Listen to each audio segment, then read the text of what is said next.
I got a question from a viewer asking for the exact part number of the thermistor inside the DualSense controller battery.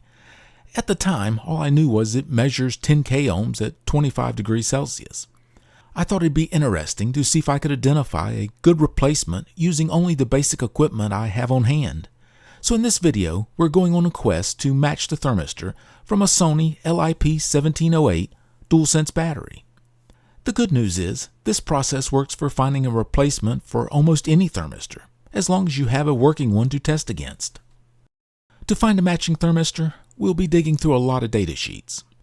The information manufacturers provide can vary quite a bit, but at a minimum, you'll see the nominal resistance, almost always listed at 25 degrees C, and a B value or values, also called the beta value. The B value defines the general shape of the resistance versus temperature curve. The higher the B value, the steeper the curve drops as the temperature rises. It's this curve that makes one 10k ohm thermistor different from another. At a minimum, we need the resistance at two different temperatures. For a data sheet with a B25/50 value, that means measurements at 25 degrees C and 50 degrees C. For a B25/85 value, we'll need readings at 25 degrees C and 85 degrees C. I'll try to gather more data points for better confidence. Here's the protection board pulled from a Sony LIP1708 DualSense battery. The thermistor sits near the center of the board. I'm using thermal epoxy to attach a thermocouple right next to the thermistor. There's less than 1/10 of an inch between them, so if I keep the temperature stable, I should get a reliable reading. The epoxy cured overnight. Now I'm using thermal tape to attach the board to a chunk of aluminum for thermal mass. This gives me time to take accurate resistance readings as the temperature changes, hopefully very slowly. The hole in the aluminum was already there. I didn't want to cut a new piece just for this. The thermal tape is thin enough that heat should transfer well.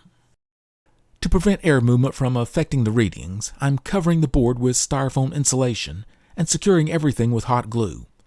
I don't know if I'll reach 85 C, but if I do, it'll be right at the limit for the glue. I sealed the gaps and secured the wires too. Now it's going in the freezer for a few hours to cool down. I've just pulled the entire apparatus from the freezer. The temperature reading looks like it's dropping, but it's not. That's mostly the cold thermocouple plug stabilizing.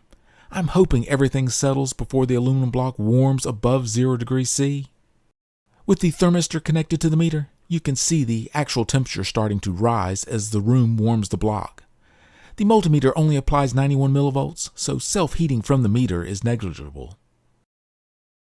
After about 6.5 minutes, the thermocouple reads 0 degrees C with a resistance of roughly 29.2 k ohms.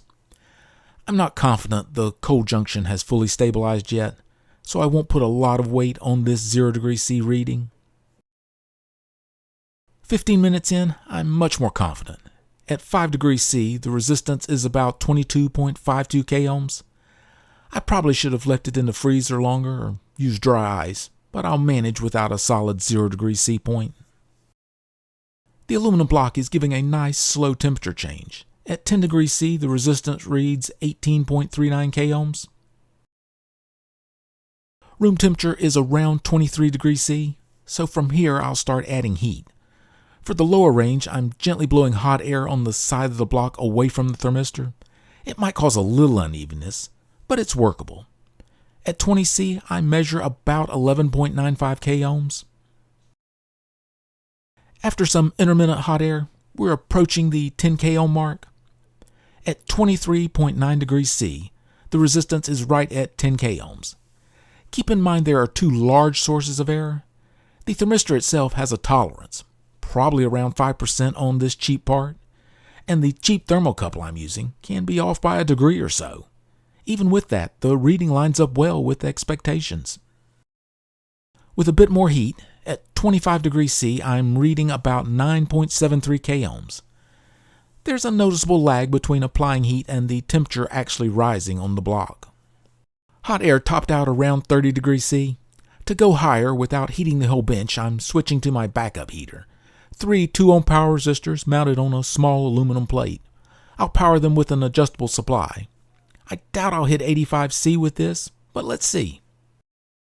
The resistor heater block is working well, giving a nice slow rise. At 50 degrees C, the resistance is about 3.95 k ohms. I may need to increase power a little more if I want to reach 85 degrees C. I bumped the heater up to nearly 30 watts, and I did make it to 85 C. Final reading, about 1.42 k ohms at 85 degrees C. I recorded values every 5 degrees from 0 to 85 C. I'm not putting much weight on the 0 degree C reading since the actual temperature was likely a bit lower. From 20 degrees C upward, the chart looks smooth, so I'm confident using it to calculate the B25/50 and B25/85 values. In the past, I would have used an online B-value calculator, but now it's faster to just ask an AI to crunch the numbers. One thing that stood out is the B25/50 value came out higher than the B25/85 value. That's a bit unusual in my experience, but it could be due to small measurement variations. Heading over to Mouser, I filtered for 10 k ohm NTC thermistors in SMD packages.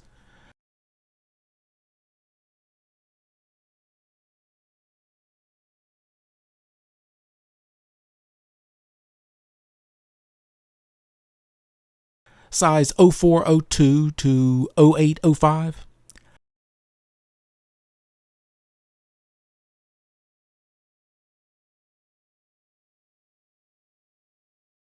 I selected parts with B values close to my calculated numbers and narrowed it down further to just the standard type.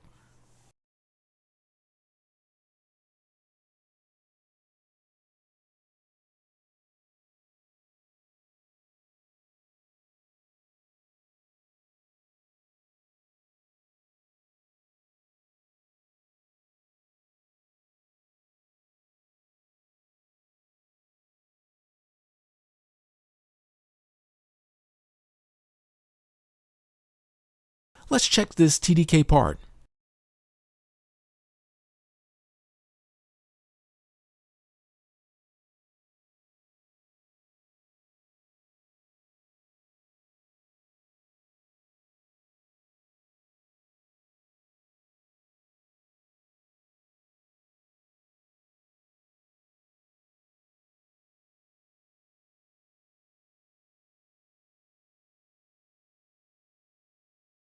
It has a B25/85 value very close to what I measured, and it's a 1% tolerance thermistor, so the specs are tight.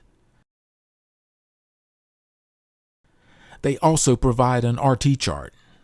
Loading their chart into a spreadsheet and comparing. At 0 degrees C, their value is about 2K lower, but again, my setup was probably a little colder than displayed. At 10 degrees C, I'm only off by about 400 ohms. At 20 degrees C, the difference is just 150 ohms.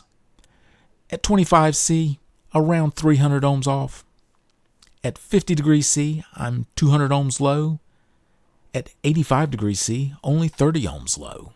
Overall, my measured curve is within about 2 degrees of this TDK thermistor. That's close enough to call a match with the equipment and method I used.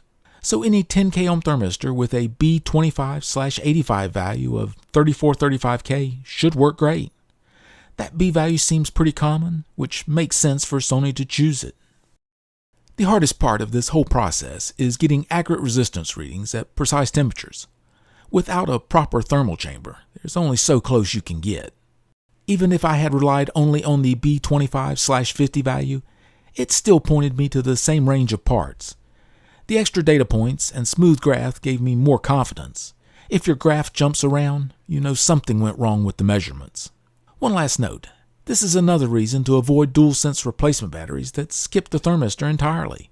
If I could match it on the bench with basic tools, there's no excuse for leaving it out. I'll drop links to a couple of different sized thermistors in the description. Remember, any 10 k ohm NTC with a B25/85 value around 3435K should drop right in and work fine. It's a very common value, so there are lots of parts to choose from. Thanks for watching.